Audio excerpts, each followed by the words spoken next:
पवित्र बन माँ भारती पुकारती।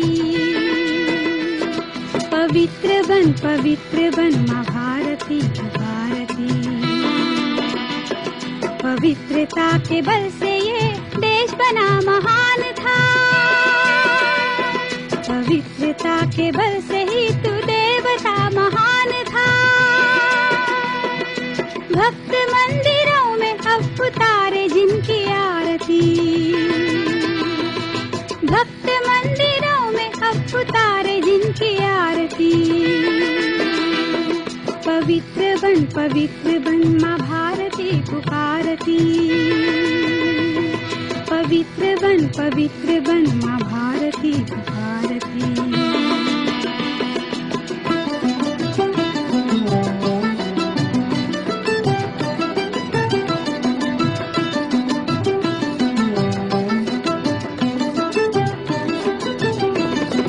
बढ़ रहा है जोर आज फिर यहाँ शैतान का। वक्त आ गया है आज फिर से गीता ज्ञान का। बुराइयों को मारने को गीता है पुकारती। बुराइयों को मारने को गीता है पुकारती। पवित्र बन माँ भारती पुकारती। पवित्र बन माँ भारती पुकारती। ओम शांति। जागे ब्रह्मचर्य अंतर प्रज्ञा। आज दूसरा दिन है क्वेश्चन आंसर सेशन का। कल हमने बहुत सारे प्रश्नों के आंसर सुने थे सभी ने, तो उसी कड़ी को अब निरंतर जारी रखेंगे। तो प्रश्न ये है सचिन भाई जी से कि जागे ब्रह्मचर्य अंतर प्रज्ञा ये सीरीज चालू करने की आवश्यकता क्या पड़ी?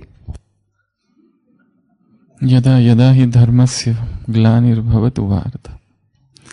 जब जब धर्म की ग्लानि होती है और अधर्म की वृद्धि होती है। परित्राणाय साधूनाथ विनाशाय च दुष्कृतां धर्म संस्थापनार्थाय संभवानि युगे युगे। भगवान का धरती पर आना तब होता है जब संसार में अधर्म बढ़ता है। और इस समय सबसे बड़ा अधर्म कौन सा है? काम विकार। ये सृष्टि को पतित बनाने में सबसे बड़ा हाथ किसका है? काम विकार। क्रोध ने सृष्टि को पतित नहीं बनाया, लोभ ने सृष्टि को पतित नहीं बनाया, ना ही मोह ने, ना ही अहंकार ने। इस सृष्टि को पतित बनाया है काम ने। और जब तक इस काम विकार को संपूर्ण रूप से समझा न जाए, इससे परे नहीं जाया जा सकता। संसार या तो भोग में है या तो त्याग में। ये दो ही मार्ग संसार के पास है। आधा संसार भोग में डूबा है, आधा संसार सन्यासी बना बैठा है, भाग रहा है। पर ना भागना काम विकार से मुक्ति नहीं है, और ना ही उसको भोगना, क्योंकि भोगने से वो और बढ़ता है, वो संस्कार और पक्के होते हैं, और भागने मात्र से केवल दमन होता है। मार्ग है जागरण, और जागरण के लिए सबसे ज्यादा आवश्यकता है समझ की। तो ना तो ये मार्ग है ना ये मार्ग है, और ये जो समझ का मार्ग है यही जागरण का मार्ग है। ये जो अंतर्बोध जब तक जागृत नहीं होता तब तक ब्रह्मचर्य का पालन नहीं हो सकता, तब तक काम का अतिक्रमण नहीं किया जा सकता। काम से परे निकल जाना, उस अवस्था तक पहुंच जाना जहां काम का आना ही असंभव हो जाए, ऐसी दिव्यता की अवस्था, ऐसी पवित्रता की अवस्था। और वो केवल किताबें पढ़कर नहीं होगा, ना ही चिंतन से होगा। वो तो जब तक अंतश्चेतना में जो बोध है, प्रज्ञा नहीं जागती, तब तक ये काम नहीं हो सकता। और इसी के लिए 21 दिन तक हमने ब्रह्मचर्य की अलग अलग परतों को खोलने का प्रयास किया और उसकी यहाँ चर्चा की। विषय तो बहुत बड़ा है, जो कुछ यहाँ चर्चा हुई है हम केवल इतना कहेंगे वो एक स्टिमुलस है, एक धक्का मात्र है। अब आगे की यात्रा हर एक की अपनी है। प्रश्न दूसरा साथ में इसी से जुड़ा ये भी है। बाबा कहते हैं, कई भाई बहनों का प्रश्न ही है, बाबा कहते हैं पुरानी बातों को भूल जाओ, जो भी हम गोते खा चुके हैं कुछ भी है, लेकिन फिर यहाँ भी इन बातों को बार बार याद कराया जाता है, ऐसा क्यों? पुराना जो है वो विराट है, पुराना जो है वो बहुत विशाल है, और पुराना जो है उसकी स्मृतियां बहुत गहरी है। केवल ये कह देना किसी के कि पास्ट को भूल जाओ, क्या इतना पर्याप्त है? जब तक पास्ट को समझा नहीं जाता, उससे सीखा नहीं जाता, उसको नहीं भुलाया जा सकता। कोई एक व्यक्ति है जिसके जीवन में इतनी सारी बातें हुई है, कितने सारे भाई बहनों के फोन आते हैं, वो कहते हैं कि हमारा बचपन बहुत बुरा बीता है, बचपन से ही गंदी आदतें लग गई, और अचानक फिर एक दिन ज्ञान मिल गया और अचानक ज्ञान में आ गया, और यहां हमने देखा कि पुराना सब कुछ भूल जाओ, हम भूल भी गए, क्योंकि शुरुआत में इतना नशा था कि सब कुछ भूल गया। परंतु बाद में, अब इतने साल हो गए चलने के बाद, फिर से वो सब कुछ याद आ रहा है। तो क्या वास्तव में वो भूला था? नहीं, आत्मा कुछ भी नहीं भूलती है। एक रीति से देखा जाए तो सब कुछ उसमें रिकॉर्ड है। हाँ, उसको हम याद कर रहे, हमने केवल दमन किया था उसका, भूले नहीं थे। मर्ज इमर्ज का खेल था। अगर उससे पूर्ण मुक्ति चाहिए, वो तभी हो सकती है जब साक्षी की स्थिति में ऊपर बैठा जाए और एक एक चीज को साक्षी भाव से देखा जाए। जो कुछ जीवन में हुआ, जो कुछ भी जीवन में हुआ, और उसको साक्षी भाव से देखते हुए उसको न्यूट्रलाइज करना है। जब तक न्यूट्रलाइज नहीं करेंगे, खत्म नहीं करेंगे, उसको भस्म नहीं कर देंगे, वो उभरते ही रहेगा। कितने सारे ऐसे लोग हैं कि जिनका बचपन सेक्सुअल असॉल्ट से भरा हुआ है, सेक्सुअल ट्रॉमा हुआ है बचपन में, उनके ही संबंधियों द्वारा, उनके ही आप्तजनों द्वारा, और अभी विक्षिप्तता है जीवन में, बीमारियां हैं, उन सारी बीमारियों का कोई उत्तर नहीं है, कोई इलाज नहीं है। क्यों? क्योंकि बचपन बड़ा दर्दनाक रहा है किसी न किसी कारण से। या तो उन पर अत्याचार हुआ है, या उनको ऐसी आदतें लग गई, और ये समाज, ये संसार विकारी संसार है। उनको ज्ञान नहीं दिया गया कि ये ऐसा है, ऐसा है, ऐसा है, ना माँ बाप ने दिया। इसमें एक बहुत और सूक्ष्म बात समझने की है, ये सारा संसार विकारी है। अगर इन विकारों का ज्ञान बचपन से ही बच्चों को न दिया जाए, वो पहुंचेंगे जरूर इन विकारों तक, परंतु अनहेल्दी मार्ग से पहुंचेंगे।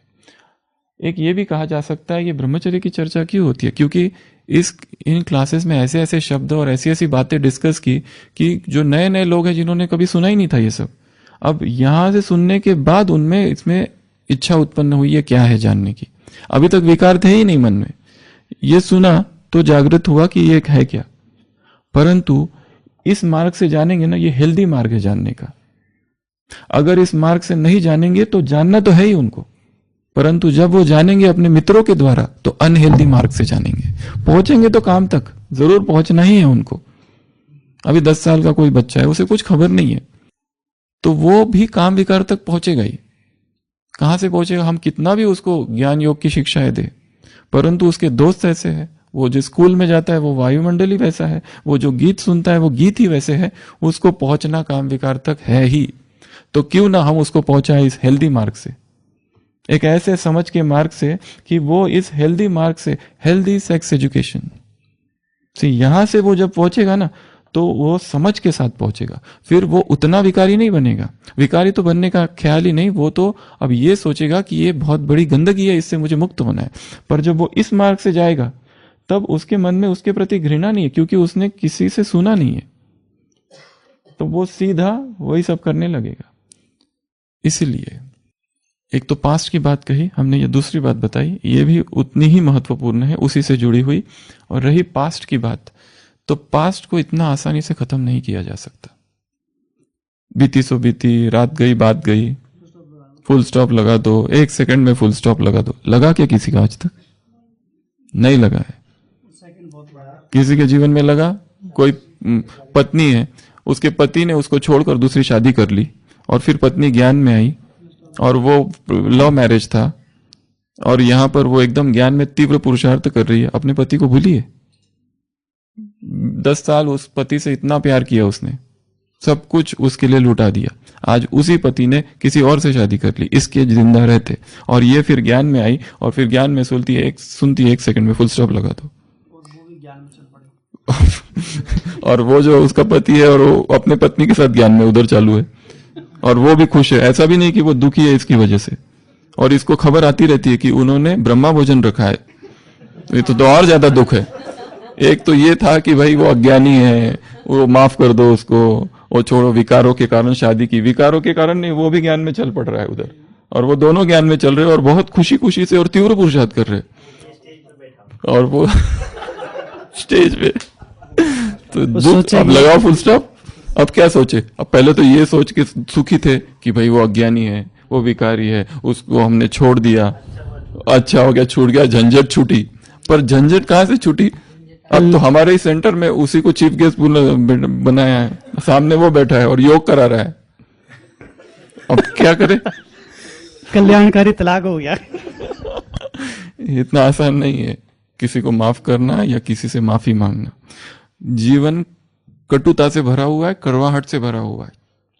माँ बाप, बच्चा ज्ञान में चल पड़ता है, माँ बाप को छोड़ देता है। माँ बाप उसको माफ कर पाते हैं? उनको जरूरत है उसकी, पर माफ कर पाते नहीं। और इसको नशा है वैराग का कि हमें भगवान मिल गया, और भगवान मिल भी गया और उसमें भी बहुत आगे बढ़ रहा है, पर फिर भी उनको तो उस सक्सेस से कोई लेना देना ही नहीं है। उन्हें तो ये जो खा रहे थे ना, ये निवाला किसी ने छीन लिया, वो छीनने वाला फिर कोई भी हो। एक पति है जिसकी पत्नी ज्ञान में चलती है, अब तक वो पत्नी उसकी सेवा कर रही थी, उससे प्यार करती थी, अचानक ये कौन शिव बाबा बीच में आ गया? वो भगवान हो या कोई भी, मुझे उससे क्या, पर मेरी वस्तु छीन ली ना उसने। मेरी जो प्रिय वस्तु थी इन लोगों ने छीन ली। अब मेरा उस ज्ञान से विरोध नहीं है, पर मेरी वस्तु को छीना ना, इसलिए मेरा विरोध है। उससे अच्छी मिल जाएगी। तो पास्ट जो है वो इतना आसानी से नहीं भूलता है, और उसमें भी विकारी पास्ट, काम विकार से संबंधित जो पास्ट की यात्रा है, वो तो कभी नहीं, इतना मुश्किल है भूलना, इतना आसान नहीं है कि उसको कह दो कि भूल जाओ भाई। लोगों के फोन आते हैं, हमने बचपन में ये फिल्में देखी, वो फिल्में देखी, ऐसी फिल्में देखी, ये किया वो किया, और फिर ज्ञान में आए और अभी 10 साल से बहुत अच्छा चल रहे, और अचानक से वो पुराना दोस्त मिल गया तो सारी यादें एकदम ही बाढ़ की तरह आ गई। क्यों? भूल गए थे ना 10 साल तक। फिर कहां से आ गई? 10 साल तक ज्ञान में चलने वाले कुमार, 10 साल तक ज्ञान में मधुबन में सेवा करने वाले कुमार, पांडव ओम शांति भवन के स्टेज पर जिन्होंने ड्रामा का प्रोग्राम्स किया, सब कुछ किया, दादियों के गोदी में जिनकी पालना हुई, आज वो ज्ञान में ही नहीं है। कहां चले गए? क्या उनको पता नहीं था पास्ट को भुला दो? उनको भी पता था, सबको पता था। पास्ट को भुलाना इतना आसान नहीं है। पहले तो ये स्वीकार करो, ये बड़ा काम है। दूसरा काम, इसको भुलाना है तो वो इस लक्ष्य से रखो कि मैं भूल जाऊं, वो नहीं भूलता है। उन स्मृतियों को मिटाना, एक एक परतों को खोलना, हमको वहीं पर जाना पड़ेगा जहां से वो स्मृतियां चालू हुई। एक उदाहरण है चंद्रगुप्त, पृथ्वीराज चौहान और वो संयोगिता, वो दोनों का प्रेम। उसमें जब उसको पता चलता है, वो संयुक्ता को, कि ये मेरे पिता का शत्रु है, अब वो सोचती है नहीं, अभी मुझे पिता का मानना चाहिए, अब मुझे उसको भुलाना है, पृथ्वीराज को। तो उसकी एक सहेली उसको मिलती है और उसको क्या टेक्निक बताती है कि जितने पल तुमने उसके साथ बिताए ना, वो कहीं मिले थे कोई यात्रा में, मेले में, वो हर हर जगह जाओ जहां तुम दोनों मिले थे और वहां से वो सारी स्मृतियां मिटाना चालू करो। अगर ये कह दो कि मैं उसको भूल जाऊं तो नहीं भूलेगा। ये तुम 6 महीने तक इधर उधर घूमते रहे, अलग अलग जगह, हर एक जगह जाओ जहां जहां तुम लोग गए, और फिर एक एक जगह को डिलीट करते जाओ। वो झाड़ के पास मिले, वो झाड़ को डिलीट करो कि अभी मुझे उससे कोई लेना देना नहीं। फिर भी तो ये करने के बाद में भी नहीं मिटाओ, तो ये मार्ग भूलना मुश्किल मार्ग है।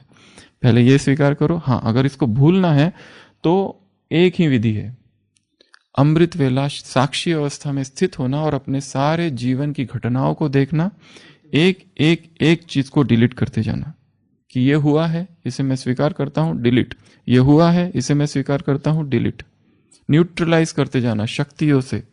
और ये भी वैसा ही मार्ग है। प्रज्ञा अर्थात क्या? प्रज्ञा अर्थात अंतर्बोध, अंतर जागरण, कि जिसमें चेतना अब इतनी जागृत हो गई है कि हम देख रहे हैं ये सारा कुछ जो हुआ पास्ट में, कोई मदद कर लो, तो जो कुछ भी इससे रिलेटेड बचपन से अब तक हुआ है उसको देखना, उससे भागना नहीं।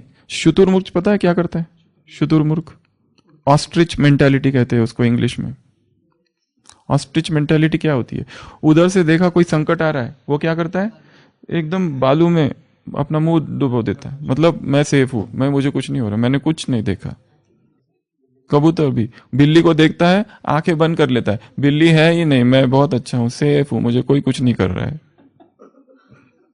ये संकट सामने है, हम क्या कर रहे हैं? उससे भाग रहे हैं। इसको कहते हैं ऑस्ट्रिच मेंटालिटी।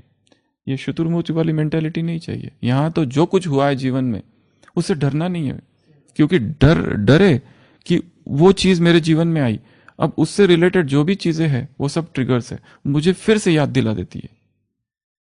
जीवन में कोई ऐसी दर्दनाक घटना हुई है, जैसे कोई माँ है जिसका बेटा मर गया, जवान था 20 साल का, एक दिन अचानक मर गया। अब उस माँ फिर ज्ञान में आ गई, अब उसको यहां सिखाया जाता है भूल जाओ, सब कुछ भूल जाओ। भूलती है वो? बड़ा मुश्किल है। वो तो जितना उसको कहेंगे उसकी हर चीज उसे याद दिलाती है। भूलना अर्थात फिर उसकी टेक्निक है भूलने की। अगर कोई व्यक्ति है, वस्तु है, जो कुछ भी है, उससे रिलेटेड जितनी वस्तुएं, उन सारी वस्तुओं को आंखों के सामने से हटाओ। एक जो जो चीज उसकी याद दिलाती है वो सारी चीजों को वहां से हटा दो। वो सारे स्थान जहां से उसकी यादें जुड़ी है वो सारे स्थानों को हटाओ। तब एक एक, ये तो फिर भी स्थूल काम है, फिर भी हटता नहीं है, क्योंकि मुख्य आदत मन के अंदर है ना, सारा सबकॉन्शियस माइंड में। वैसे काम विकार की स्मृति या मन के अंदर है। अब हमको इसको यहां से हटाना है तो सबसे पहले तो समझ चाहिए, आंखों में आंखें डाल के देखना है उसको। हम आंखों में आंखें डाल के होश में अगर है ना, कोई काम विकार आ नहीं सकता। जब हम बेहोश हो जाते हैं ना, तो काम विकार आक्रमण करता है। ये पूरी सीरीज जागरण की सीरीज थी, समझ की सीरीज थी 21 दिन की। इसमें भागने का काम नहीं था, भगोड़ापन नहीं था, धर्म भगोड़ापन नहीं सिखाता, धर्म जागरण है, भागना नहीं। इसलिए ये जरूरी है समझना उसको, तो ही उसको बुलाया जा सकता है। उसको देखेंगे ना, जरूरी नहीं बल्कि अत्यंत जरूरी है, अत्यंत जरूरी है। उसको हम आंखों में आंखें डाल के देखें कि ये है तू, फिर वो खत्म होगा, नहीं तो नहीं। ये अपने आप को देखना पड़ेगा, मैंने इनको धोखा दिया या उन्होंने मुझे धोखा दिया, ये भी सत्य है, मैं मानता हूं इसे, और फिर उससे मुक्ति की मार्ग ढूंढना है। जैसे बताया कि बचपन से जुड़ी यादें होती है, तो उसी से संदर्भित प्रश्न है। हालांकि इसका प्रश्न उत्तर मिल भी गया, फिर भी सबकी जानकारी मिलेगा कि कैसे बचपन होता है कईयों का। मैं 2009 में ब्रह्मा कुमारी के संपर्क में आई, 7 दिन का कोर्स किया, लेकिन ज्ञान समझ में नहीं आया। मैं तब 11वीं कक्षा में थी। उसके बाद संघ का रंग लग गया, कॉलेज में बॉयफ्रेंड बना लिया। तब हम बीके की धारणा में नहीं थे, ज्ञान जरा भी समझ में नहीं था। उस संघ से ब्रह्मचर्य खंडित हो गया। 2017 में बाबा ने हमारी बुद्धि फेर दी और हमने एक झटके से उसका संघ छोड़ दिया। अब वो आत्मा मुझे बार बार फोन करती है। क्या करूं जो उन स्मृतियों से छूट जाऊं और जो फोन करना बंद कर दे। सांप भी मर जाए, लाठी भी ना टूटे। कईयों की यात्रा ऐसी ही यात्रा है, किसी एक की कहानी नहीं है ये। हम एक सेंटर पर गए थे, वहां एक माता हमसे मिली जो 5 साल से ज्ञान में थी, पर वो स्टूडेंट थी मम्मा की, स्टूडेंट थी मम्मा की। मम्मा ने ज्ञान दिया था उसे, मम्मा की स्टूडेंट थी, और फिर हाथ छोड़ दिया, शादी कर ली, और बड़ा बिजनेस है उनका भी, और अभी वापस 5 साल से ज्ञान में चल रही है। तो ऐसी कहानी तो बहुत की है। ऐसी बहुत गिनी चुनी आत्माएं हैं जिनको वैराग या तो बचपन से है, या जो एक बार वैराग आया तो संसार की ओर फिर मुड़ के नहीं देखा, या एक बार बाबा का हाथ पकड़ लिया तो बस पकड़े ही रहे, सब कुछ छोड़ दिया, संसार व्यर्थ हो गया। तब ऐसी आत्माएं बहुत कम है। अधिकतर आत्माएं ऐसी है जो पकड़ती है छोड़ती है, पकड़ती है छोड़ती है, पकड़ती है छोड़ती है, पकड़ती है छोड़ती है, आया राम गया राम, आती है फिर जाती है, आती है फिर जाती है, ज्ञान में आती है फिर कुछ गड़बड़ हो जाती है, संसार में चली जाती है, या स्मृतियां कम हो जाती है, धारणाएं कम हो जाती है। और ये जो मूर्छा की अवस्था है, इसमें फिर कोई साथी, कोई दोस्त, फिर गर्लफ्रेंड, फिर बॉयफ्रेंड, ये सब मिलने चालू होते हैं। और वो जो गर्लफ्रेंड और बॉयफ्रेंड है वो थोड़ी ना ज्ञानी है, उसे तो एक साथी चाहिए था, वो साथी मिल गया। और वो ना ही वो बहुत विकारी भी है, ठीक ठाक है। संसार के लोग हैं जो ये मानते हैं कि कोई साथी होना चाहिए जीवन में, तो ऐसा ही साथी। पर इसकी तो मूर्छा की अवस्था थी ये। अब इसकी मूर्छा की अवस्था, उसकी तो जागरण की अवस्था थी संसार की रीति से। दोस्ती हो गई और ये फिर जागृत हो गई, और अब चाहती है कि वो मुझे फोन ना करे। क्या ये हो सकता है? फोन नंबर बदल दे तो वो पहुंच जाएगा, उसका प्रेम और बढ़ जाएगा। वो तो जितना उसको अवॉइड करेंगे वो तो छाती पर आकर बैठेगा। सबसे पहली चीज यहाँ पे, पहले तो इस व्यक्ति की ही, जो ये बहन है या जो भी है, इसकी ही अपनी अभी पूर्ण अचल अवस्था नहीं है, अभी भी डगमग अवस्था है। पहले तो अपने आप को ज्ञान में परिपक्व बनाए, उसके बाद में वो जो आत्मा है उसके साथ बैठे, उसको अवॉइड ना करे इसमें। क्योंकि लोग क्या करते हैं, सबसे पहला काम उस व्यक्ति को ब्लॉक कर देते हैं। फोन आया तो फोन नहीं उठाना, फोन आया तो ब्लॉक कर देना, घर पे फोन आया तो मैं घर पे नहीं हूं ये बताना। ये सब नहीं करना है, क्योंकि ये केवल आपसी मामला है, दोनों का मामला है। तो दोनों को एक स्पष्टता से एक मीटिंग करे, बैठे और उसे स्पष्ट बता दे कि मैं पहले इस ज्ञान में थी ब्रह्मा कुमारी के, मुझे ब्रह्मचारी जीवन बिताना था, पर मैं भूल गई, ज्ञान को छोड़ दिया और फिर आपके संपर्क में आई, फिर ये संसार की सारी इच्छाएं जागृत हुई। अभी मेरा फिर से निश्चय हो गया है, मैं वापस इस ज्ञान में आ गई हूं और मुझे तुमसे कोई शिकवा नहीं है, कोई कंप्लेंट्स नहीं है। अगर माफी मांगनी है तो मैं माफी भी मांगती हूं, पर मुझे अभी इस पद पर आगे बढ़ना है, तो आई नीड योर परमिशन, कि मुझे तुम परमिशन दो। ऐसा भी नहीं कि अहंकार दिखाना है, क्योंकि गलती इसकी भी तो है। दोनों तरफ से हुआ है जो कुछ हुआ है, एक तरफ से कभी कुछ नहीं होता है। ताली एक हाथ से नहीं बजती है। विकार में व्यक्ति अकेला नहीं जाता है, दूसरे की सहमति होती है, कॉन्सेंशुअल होता है वो। तो हमेशा वो सहमति से हुआ है विकार, जो कुछ भी हुआ है। चलो विकार न भी हुआ हो, परंतु एक्सचेंज ऑफ मैसेजेस हुए हो, इमेजिनेशंस हुई हो, कुछ ना कुछ सेंशुअल फैंटेसीज हुई हो, कुछ तो हुआ है, या एक साथ बहुत समय बिताया है, स्वप्न देखे भविष्य जीवन के।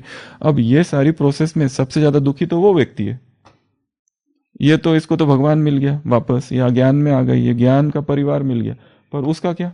उसने तो सच्चा प्यार किया था, that was a real love. उसको तो ऐसा हो गया ना, मुझे धोखा दिया है। वो तो कभी भी ब्रह्मा कुमारी की ओर नहीं आएगा, मुड़कर भी नहीं। उसके हृदय में तो घृणा उत्पन्न हो गई है, क्योंकि ये इसने मुझे धोखा दिया है। सबसे पहले तो इसको माफी मांगनी पड़ेगी उससे, क्योंकि मेरा जो कुछ तुम्हारे साथ संपर्क था ये मूर्छा की, अनकॉन्शियस कोमा में थी, अभी जागरण आया है। और अपने निश्चय को भी दृढ़ करना है। ऐसा नहीं कि माफी मांग ली और उससे अलग कर दिया और उसकी शादी होगी, फिर बाद में उसको फोन कर रही है कि मुझे अकेलापन लग रहा है। वो दूसरे से भी पूछेगा तुम भी ब्रह्मा कुमारी तो नहीं बन जाएगी कहीं। ऐसा भी हो सकता तो यहाँ पे एक ही चीज इंपॉर्टेंट है, स्पष्टता। बैठो, स्पष्ट करके बोलो और फिर टाटा बाय बाय। और फिर कुछ ब्लॉक करने की, हाँ इतना तो कह ही सकते कि हम अच्छे दोस्त रहेंगे जीवन भर। ऐसा नहीं कि मैं तुमको हमेशा के लिए छोड़ रही हूँ, वी विल रिमेन फ्रेंड्स। तुमको अगर कुछ चाहिए तो बताओ। फ्रेंडशिप तो चालू रखनी है। हाँ, उसको भी ज्ञान की समझ एट प्रेजेंट, वो तो दर्द में है, अभी नहीं समझेगा, मे भी बाद में। बट इस समय एटलीस्ट हम इतना तो कह ही सकते हैं कि we will remain eternal friends. हम दोस्त रहेंगे, जीवन भर दोस्त रहेंगे। ऐसा नहीं कि ये है, परंतु ऐसे दोस्त की तरह रहेंगे, पति पत्नी की तरह नहीं रहेंगे। जो पहले सोचा था वैसा नहीं रहेंगे, दोस्त रहेंगे। पर और एक दूसरी बात, कुछ समय के बाद वो भी भूल जाएगा अपने आप, क्योंकि हर एक व्यक्ति अपने व्यक्तिगत जीवन में बहुत आगे बढ़ जाता है। ऐसा नहीं कि जैसे दो व्यक्ति है, दोनों का प्यार हो गया कॉलेज में, अब जरूरी थोड़ी ना जो हर व्यक्ति जो प्यार करता है उनकी शादी होती है। हजारों कारण होते हैं जो अलग अलग हो जाते हैं, कुछ हो जाते हैं। और अब 10 साल के बाद वो लोग मिलते हैं, तो देखते अच्छे दोस्त बन के मिलते, क्योंकि वो अपने व्यक्तिगत जीवन में आगे बढ़ गया, ये अपने व्यक्तिगत जीवन में आगे बढ़ गया, उसको नए दोस्त मिल गए, उसको नया संग मिल गया, नई कंपनी मिल गई, नए एंजॉयमेंट्स मिल गए, इसको भी नए कंपनी, नए दोस्त, नए एंजॉयमेंट मिलते। किसी एक के मरने से कुछ नहीं होता है, किसी एक के छूट जाने से कुछ नहीं छूटता है। वो सुशील भाई को उस दिन कुछ भेजा था ना, वो जिसको नहीं मिलता उसको भी अच्छा है क्या? आप जो आप पढ़ के सुनाएंगे आपके मोबाइल में होगा। चलो नेक्स्ट प्रश्न है। तब तक पूछिए। मुझे इमेजिन करने की बहुत बुरी आदत है। मैं ऑपोजिट जेंडर को देखने मात्र से 1 सेकंड में क्या क्या इमेजिन कर लेता हूँ, मुझे खुद कुछ पता नहीं। मुझे इमेजिनेशन के बारे में बताएं। क्या इमेजिनेशन और संकल्प एक ही होता है? क्या मन का काम है इमेजिनेशन करना या बुद्धि का? इमेजिनेशन और ड्रीम के क्या रिलेशन है? मैं इसको कैसे कंट्रोल करूं? इस संसार में वर्तमान में सबसे बड़ी अगर कोई बीमारी है, इसको इमेजिनेशन नहीं कहते, इसको कहते फैंटेसीज। इसको इमेजिनेशन शब्द नहीं कहा जाता है, कल्पना नहीं कहा जाता है, इसको कहते हैं sexual fantasies, sensual fantasies. Picture देखता है व्यक्ति, जो सिनेमा में देखता है हीरो हीरोइन, और फिर वो सोचता है कि मुझे भी कोई ऐसा साथी मिल जाए, और मिलता तो है नहीं, इतना आसानी से कोई मिलते, दिल के तार थोड़ी जुड़ते इतने आसानी से कि कोई दूसरा एकदम समर्पण कर दे अपने आप को। तो क्या करता है फिर? कल्पनाएं करता है। हम ऐसे घूम रहे हाथों में हाथ पकड़कर, वगैरह वगैरह वगैरह सारी कल्पनाएं करना चालू करता है। इनका मुख्य कारण, और यही कल्पनाएं फिर रात में ड्रीम्स बनती है, स्वप्न दोष बनता है। दिन भर में जो सेंसुअल फैंटेसीज होती है वो रात में स्वप्न बनती है, और फिर स्वप्न दोष होता है।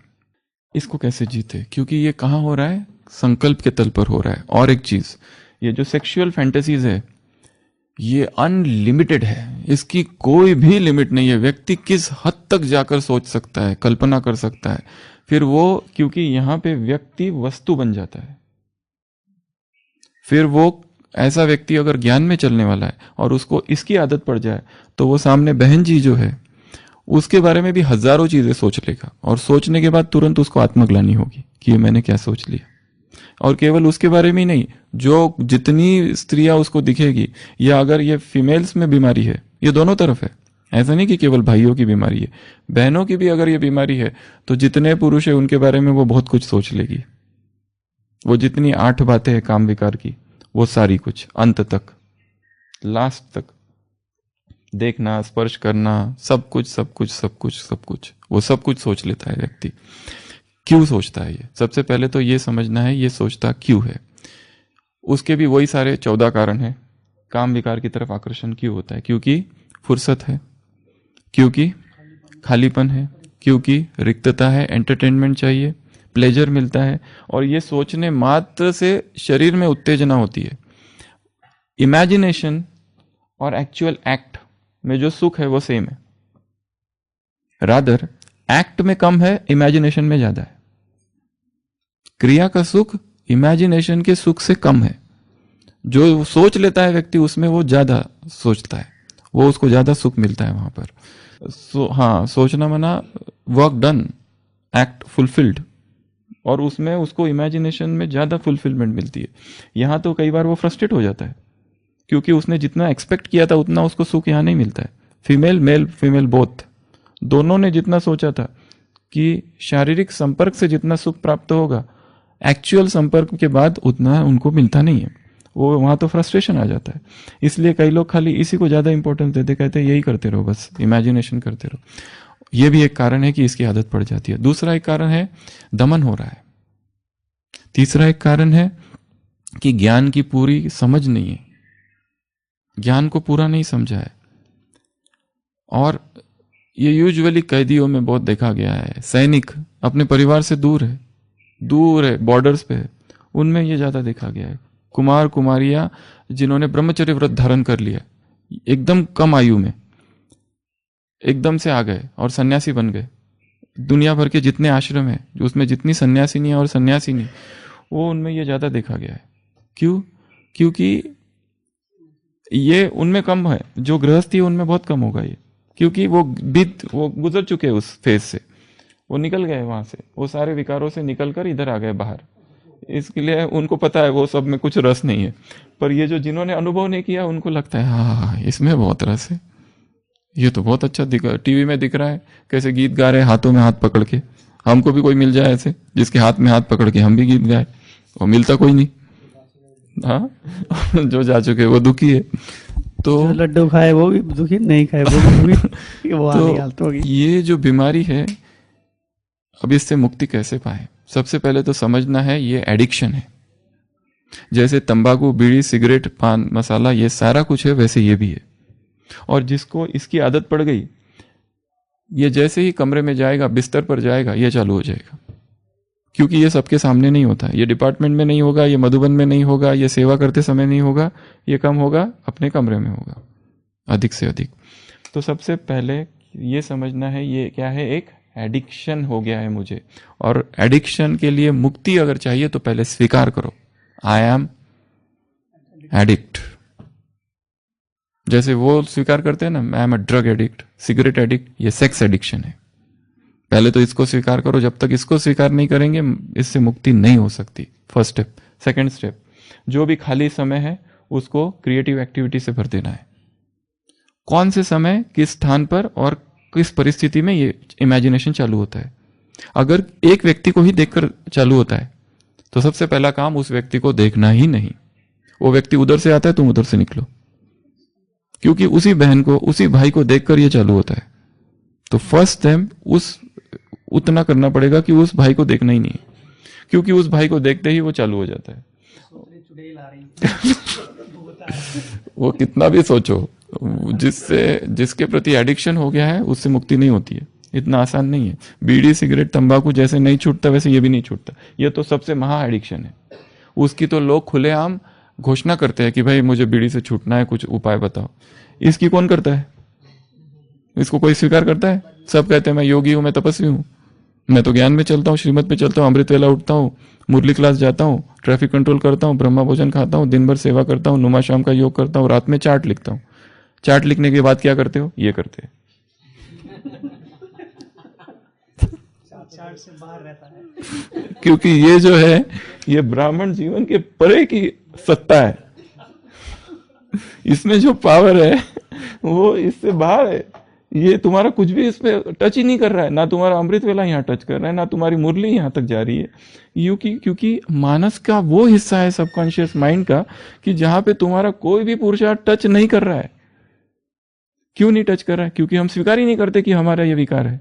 पहले स्वीकार करो कि ये है, ताकि ये मानस के इस हिस्से में आ जाए, ताकि आपके डायरी में वो लिखत में आ जाए कि मुझे एडिक्शन हुआ है। आज ये एडिक्शन 5 बार हुआ, लिखो उसमें डायरी में। आज 5th टाइम मेरा फॉल हुआ है, नीचे गिरा हूं।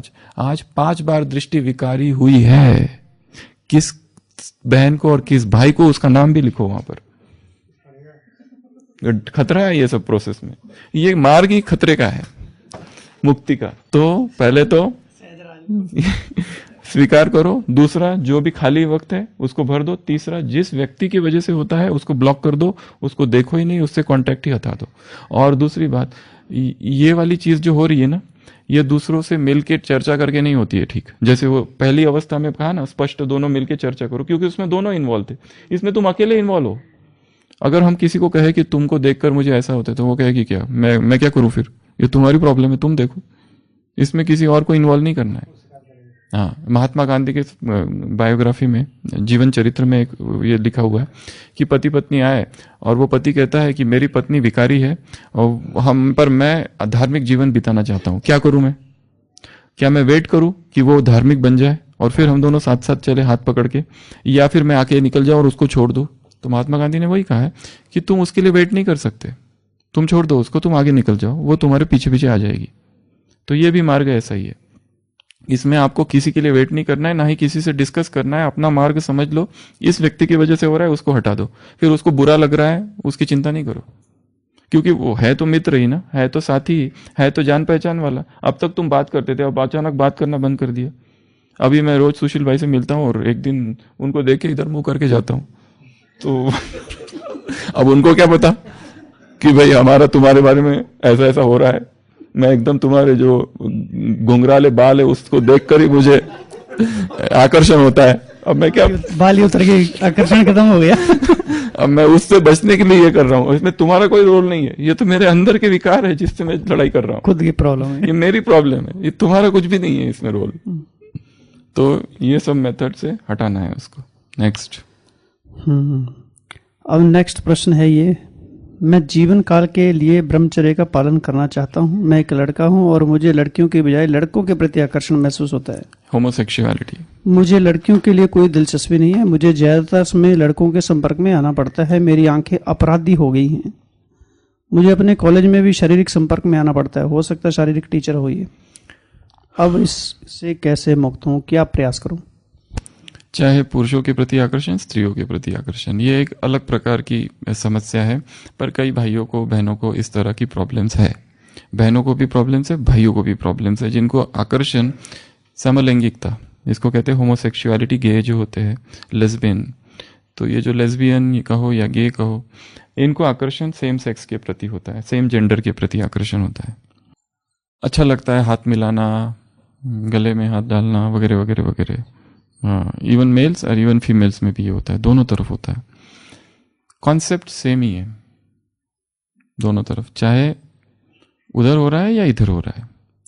आकर्षण किसके प्रति हो रहा है? शरीर के प्रति है ना वो। तो मार्ग तो एक ही है, आत्मिक दृष्टि, आत्मिक स्थिति का अभ्यास, जो यहाँ पर इन भट्टियों में हमने बताया। आत्मा की सूक्ष्मता का चिंतन करो, आत्मा की अमरता का चिंतन करो, आत्मा की शाश्वतता का चिंतन करो, आत्मा के पिता का, आत्मा की यात्रा के, आत्मा की शक्ति का, आत्मा के गुण का, आत्मा के स्वभाव का, आत्मा के स्वमान का, आत्मा के घर का। ये सारा चिंतन दिन भर करते रहो और अपने अंदर देखो क्या है। तो ये जो स्त्री पुरुष, स्त्री पुरुष, स्त्री पुरुष, ये जो खेल है, इससे बाहर निकल जाना है। ना तो स्त्री का आकर्षण है तो पुरुष का आकर्षण है, ये एक ही है तो आकर्षण शरीर का ही ना। और ये थोड़ा जेनेटिक कंपोजिशन ही है। जैसे वो कहते हैं, ऐसी कम्युनिटीज भी है संसार में कि वो कहते हैं हमको इन्हीं के साथ शादी भी करनी है, किसी पुरुष के साथ ही पुरुष को शादी करनी है, स्त्री को स्त्री के साथ शादी करनी है। और इसके खिलाफ कितने सारे एजिटेशंस भी हो रहे हैं कि समाज, गवर्नमेंट उसको स्वीकृति दे, ऐसा भी कहते हैं उनको। ऐसे भी कई कई देशों में स्वीकृति है भी, ऐसे भी चीजें हैं। पर मूल रूप से हम देखें तो आकर्षण क्या है शरीर का, मूल रूप से देखें तो क्या है, इससे मुक्त होना है। तो इससे मुक्ति के लिए तो प्रोसेस वही रहेगी जो कि सेम जेंडर, अपोजिट जेंडर के लिए जो आकर्षण है, सेम जेंडर एक ही चीज है, उसको इसको गहराई से समझना है। इस जितना हो सके हर दिन, हाँ और एक चीज, हर दिन 30 मिनट्स ब्रह्मचर्य के बारे में पढ़ना है। एवरी डे 30 मिनट्स तक, आधा घंटा तक कुछ भी लिटरेचर जो अवेलेबल है ब्रह्मचर्य के ऊपर, उसको पढ़ना है। प्यूरिटी के बारे में बाबा के जितने महावाक्य वो सारे पढ़ने। प्यूरिटी की जितनी किताब है, सबसे पहली किताब यज्ञ में है संपूर्ण पवित्रता, वो किताब पढ़ सकते हैं। दूसरी किताब स्पार्क में है महेश भाई जी की प्यूरिटी, वो इतनी मोटी किताब है, उसमें उनका चिंतन है। Second book, third book Jagdish भाई की किताब है प्यूरिटी। फोर्थ बुक स्वामी शिवानंद की किताब है ब्रह्मचर्य की। चौथी बुक स्वामी शिवानंद ऋषिकेश, उनकी ऋषिकेश, एक वरुड़, एक और कोई, ऐसे 3-4 शिवानंद है, सभी ने ब्रह्मचर्य पर किताबें लिखी है। उसके बारे में पढ़ते रहो, क्योंकि ब्रह्मचर्य है, उसका केवल वो ब्रह्मा कुमारीज की मोनोपोली नहीं है। वो ब्रह्मचर्य के बारे में सभी ने सब कुछ बताया है आज तक। बहुत सारी, हर संस्था है, हर धर्म ने ब्रह्मचर्य की चर्चा की है। ब्रह्मचर्य इन क्रिश्चियनिटी, जीसस क्राइस्ट खुद ब्रह्मचारी था। ब्रह्मचर्य इन इस्लाम में इतने बड़ी बड़ी बातें लिखी है पवित्रता के बारे में, पाकीज़गी के बारे में। सभी धर्मों में पवित्रता की चर्चा है। इस्लाम में पढ़ो, सिखिज्म में, बुद्धिज्म में, हर चीज में ब्रह्मचर्य। बुद्धिज्म में तो इतने भिक्षुओं के नियम है, किताब है इतनी मोटी भिक्षुओं के नियमों की, इतनी मोटी बुक है। भिक्षुओं के रूल्स अलग, मेल्स के रूल अलग, फीमेल्स के रूल। अपने आप को डुबो के रखो इसमें, तो अपने आप ये जो आकर्षण है मेल फीमेल का अपने आप खत्म हो जाएगा। नेक्स्ट। नहीं तो खुद भी एक ब्रह्मचर्य की किताब लिखना शुरू कर दो। हाँ, ये भी एक अच्छी तो बात है। चिंतन खुद करो और खुद थोड़ा थोड़ा रोज लिखो प्यूरिटी के बारे में, जो मन में विचार आते हैं अनुभव के साथ। नेक्स्ट प्रश्न है, किसी भाई से व्हाट्सएप पर कुछ समय तक बात हुई, बात ज्ञान योग की ही थी, कोई गलत बातें नहीं हुई थी, फिर कुछ टाइम बाद समझ आया आकर्षण हो रहा है, इधर से भी और उधर से भी। हमने टोटल बात करना बंद कर दी। उसने भी कहा तुम ज्ञान योग के रास्ते पर जाओ, हम बाधा नहीं बनेंगे। अब समस्या ये है कि सब उपाय करने के बाद भी कभी भी बात करने की इच्छा जाग उठती है, जबकि हम सब नियमों का पालन करते हैं, रोज अच्छा योग करते हैं, आत्मिक स्थिति का अच्छा अभ्यास करते हैं, बिल्कुल सोशल मीडिया से भी दूर रहते हैं, जो बन पड़ता है सब करते हैं, फिर कुछ समय बाद वही स्थिति सामने आ जाती है। अब बताओ क्या करें?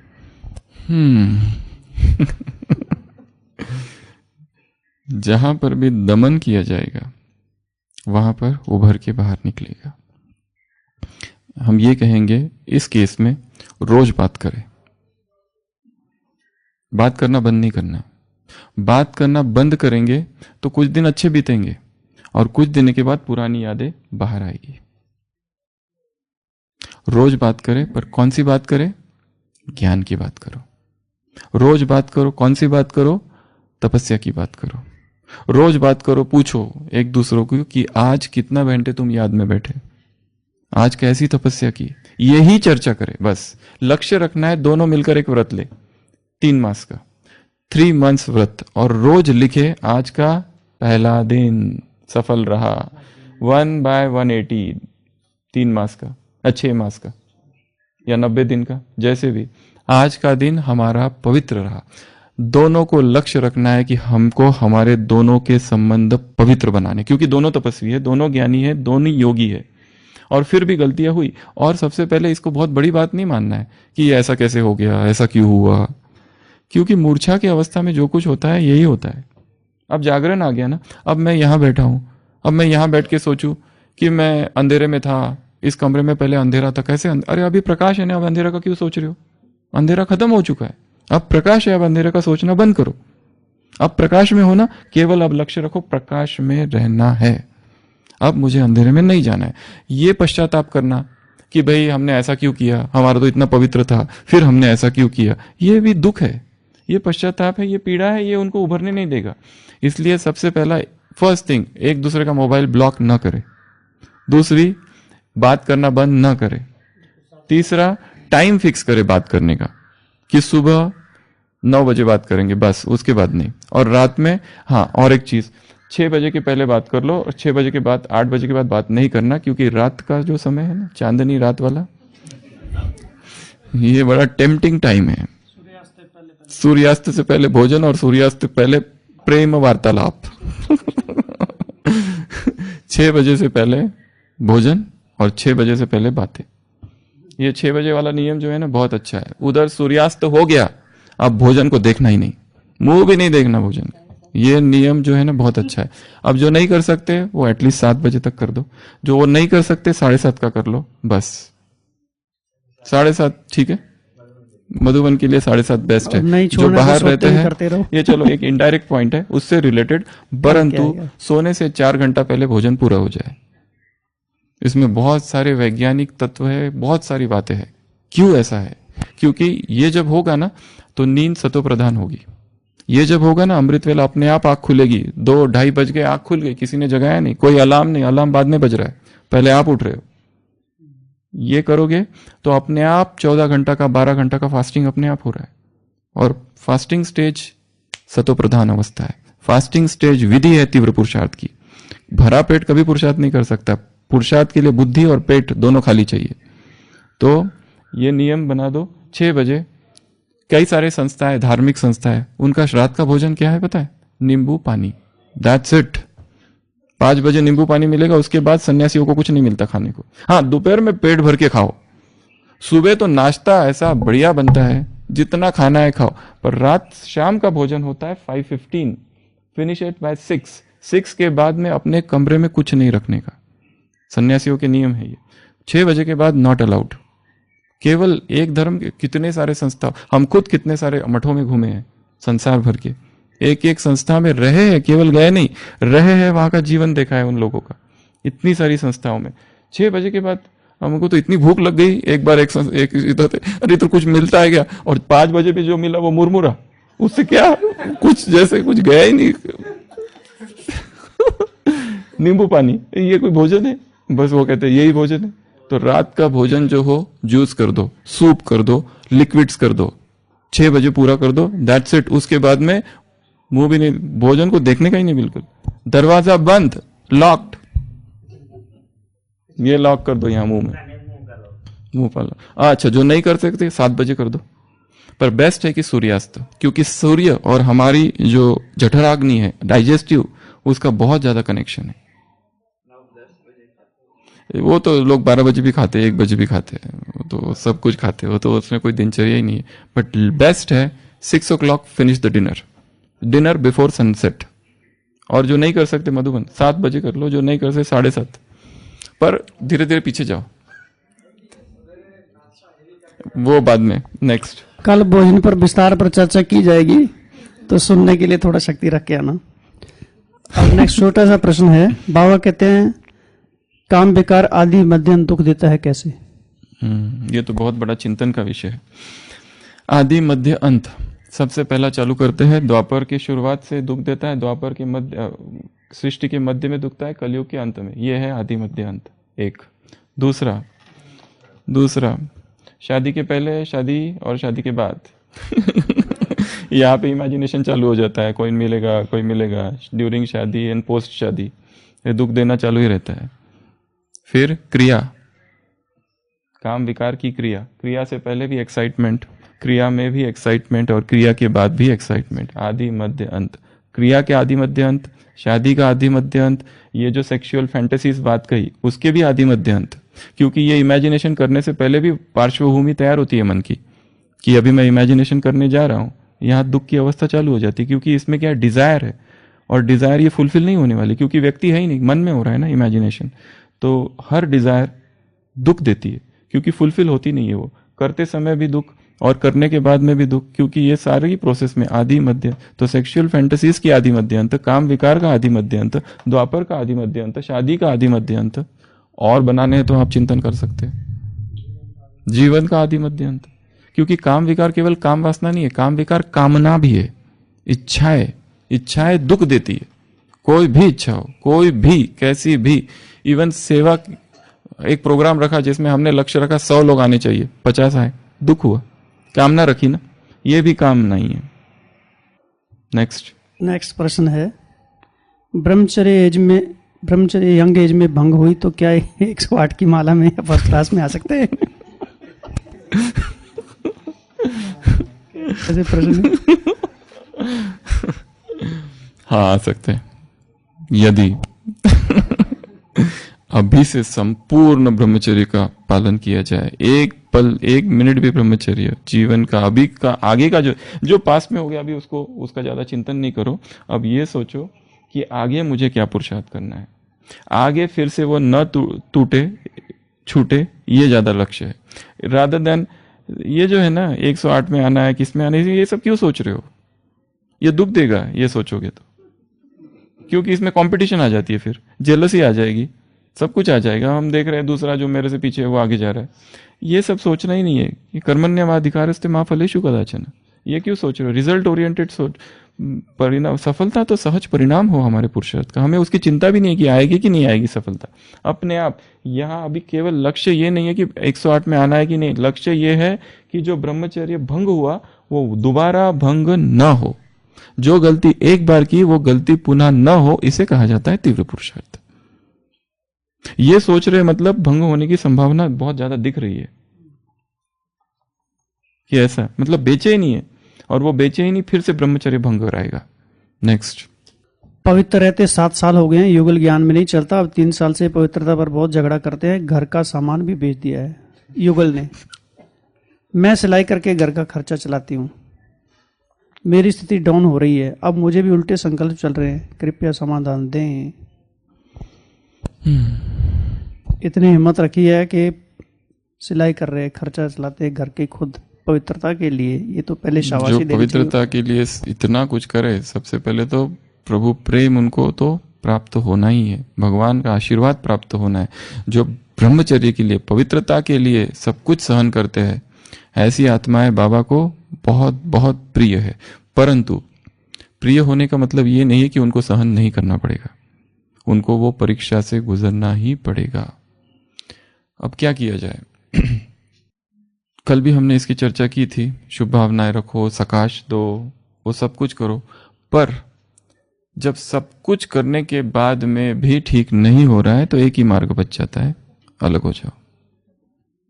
सब कुछ करने के बाद में भी अगर नहीं माना जाता है, सामने का व्यक्ति नहीं मान रहा है, तो क्या करे फिर? फैसला, डिसीजन ले लो और अलग हो जाओ। तुम्हारा मार्ग अलग, मेरा मार्ग अलग, बस फिर और कुछ नहीं कर सकते। फिर रही बात, क्योंकि बहन है, कमाएंगी कैसे पैसे? बच्चे के बारे में कुछ कहा है? बच्चों के बारे में कुछ नहीं कहा। नहीं, उसी में बच्चे का है कुछ? बच्चे तो जो भी है, तो उनको संभालना। अगर बच्चे हो तो भी आप बता दीजिए, नहीं हो तो भी बता दीजिए। बच्चों की कस्टडी किधर जाएगी? इधर जाएगी, उधर जाएगी, तो इसमें बहुत सारी बातें हैं। पहले तो शी हैज टू बिकम, वो एजुकेटेड कितना है। अगर वो एजुकेटेड है तो she can do some job, कोई जॉब करे, अपने पैरों पे खड़े रहे, पैसा कमाए, क्योंकि भीख नहीं मांगनी है किसी से। सबसे पहली बात, पैसों के लिए तो बिल्कुल किसी से भीख नहीं मांग ले। इसलिए हम सब कुमारों को भी कहते हैं सब अपने पैरों पे खड़े हो जाओ, किसी से पैसों के कभी नहीं मांगना, पैसे किसी से भी। तो ये बहन भी है, तो या तो उसका लौकिक से पता नहीं क्या संबंध है अभी, पर लौकिक से हो सकता है संबंध सारे टूट गए हैं, तो अभी अकेले ही जीना पड़ेगा और अकेले ही पैरों पर खड़ा रहना पड़ेगा। और बाबा की मदद जैसे अब तक मिलती आई है फिर भी मिलती रहेगी।